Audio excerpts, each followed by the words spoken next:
Hello, എല്ലാവർക്കും നമ്മുടെ ചാനലിലേക്ക് വീണ്ടും സ്വാഗതം. എല്ലാവരും സുഖമായിട്ടിരിക്കുന്നു എന്ന് വിചാരിക്കുന്നു.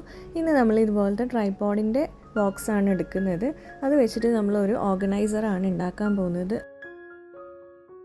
അപ്പോൾ ആദ്യം തന്നെ ഈ ഒരു ബോക്സ് എടുക്കുക, എന്നിട്ട് ഇതിൻ്റെ ഈ ഓപ്പൺ ചെയ്യുന്ന ഭാഗത്ത് ആ കാർഡ്ബോർഡ് പീസസ് ഒന്ന് കട്ട് ചെയ്ത് മാറ്റുക. ഇതേപോലെ തന്നെ അപ്പുറത്തെ സൈഡിലേയും കൂടെ ഒന്ന് കട്ട് ചെയ്ത് മാറ്റാം. ഇനി നമ്മൾ ഇതുപോലെ ഒന്ന് ഓപ്പൺ ചെയ്തെടുക്കുക.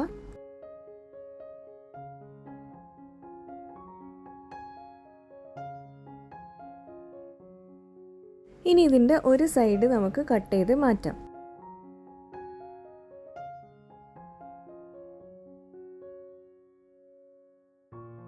ഇനി ഇതിൻ്റെ മേലേത്തെ ഭാഗത്ത് നമ്മൾ ചെറുതായിട്ടൊന്ന് ചെരിച്ചിട്ട് ഇതുപോലെ ഒന്ന് വരച്ചു കൊടുക്കുക.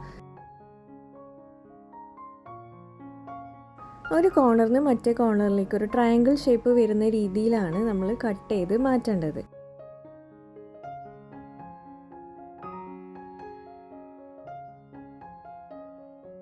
ഇനി ഇത് ഒന്നുകിൽ പെയിൻറ്റ് ചെയ്തെടുക്കാം, അല്ലെങ്കിൽ കളർ പേപ്പറോ അല്ലെങ്കിൽ ഇതുപോലത്തെ പേപ്പറൊക്കെ ചുറ്റി കൊടുക്കാം. അപ്പോൾ ഞാനിപ്പോൾ ഇതുപോലത്തെ ഡിസൈനുള്ള ഒരു പേപ്പറാണ് ചുറ്റിയെടുക്കുന്നത്. അപ്പോൾ ഈ മൊത്തമായിട്ട് ഈ കാർഡ്ബോർഡ് ഫുള്ളായിട്ട് ഈ പേപ്പർ വെച്ചിട്ടൊന്ന് ഒട്ടിച്ചു കൊടുക്കാം.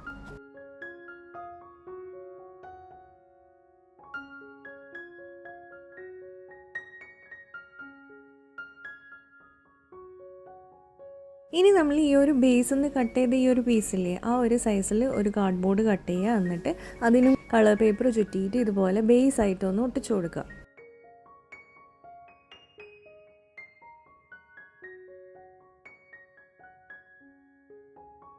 ഇനി ഇതേ ഈ താഴെ ഭാഗത്ത് ഒരു കുഞ്ഞ് റെക്റ്റാങ്കിൾ പീസും കൂടെ കട്ട് ചെയ്തിട്ട് അതും കൂടെ ഇതുപോലെ ഒന്ന് ഒട്ടിച്ചു കൊടുക്കുന്നുണ്ട്. നമ്മൾ എടുക്കുന്ന ബോക്സിൻ്റെ നീളത്തിനും വീതിക്കും അനുസരിച്ചിട്ടാണ് നമ്മൾ ഈ പീസസൊക്കെ കട്ട് ചെയ്യേണ്ടത്. അതുകൊണ്ടാണ് ഞാൻ അളവ് പറയാത്തത്. ഇനി 3 റെക്റ്റാങ്കിൾ പീസും കൂടെ കട്ട് ചെയ്തിട്ട് ഇതേപോലെ ഈ ഡിസൈൻ പേപ്പർ ഒന്ന് ഒട്ടിച്ചു കൊടുക്കുക. എന്നിട്ട് ഈ 3 സൈഡിലും ഗ്ലൂ അപ്ലൈ ചെയ്തിട്ട് ചെരിച്ചിട്ട് വീഡിയോയിൽ കാണുന്ന പോലെ ഒന്ന് ഒട്ടിച്ചു കൊടുക്കുക.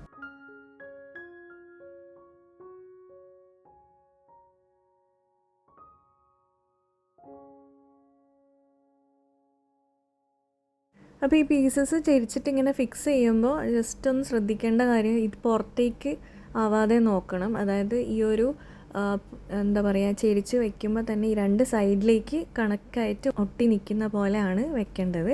അപ്പോൾ ഇതേ നമ്മൾ 3 പീസും വെച്ചിട്ടുണ്ട്. ഇപ്പോൾ നമ്മളുടെ ഓർഗനൈസർ റെഡി ആയിട്ടുണ്ട്. അത്രയേ ഉള്ളൂ നമ്മളുടെ വീഡിയോ. സിമ്പിളാണ്. ഇഷ്ടമായിട്ടുണ്ടെങ്കിൽ ഒന്ന് ലൈക്ക് ചെയ്യുക. നമുക്ക് നെക്സ്റ്റ് വീഡിയോയിൽ കാണാം. ബൈ.